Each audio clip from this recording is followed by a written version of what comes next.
కాకరకాయ అంటే ఇప్పుడు అన్ని మసాలాలు వేసినాం కదా, కొద్దిసేపు ఉంచుకొని స్టవ్ ఆఫ్ చేసుకుంటే ఇంకా మరి కొంచెం గట్టి పడుతుంది. వేడి వేడి అన్నంలో చాలా బాగుంటుంది. ఇది చేదుగా ఉండదు.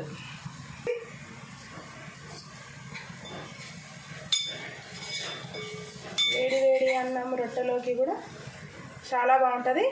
మనం ఇది ఇలా చేసినాం కదా, ఇది వారం రోజులు కానీ నెల రోజులు కానీ ఇట్లానే నిల్వ ఉంటుంది, అస్సలు ఖరాబు కాదు. ఎందుకంటే మనం ఎక్కడ కూడా వాటరు తాకలేదు.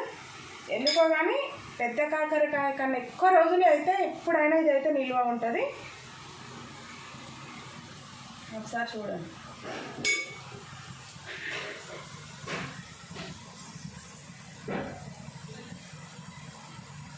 Stove off చేసుకుంటున్నాయిగా.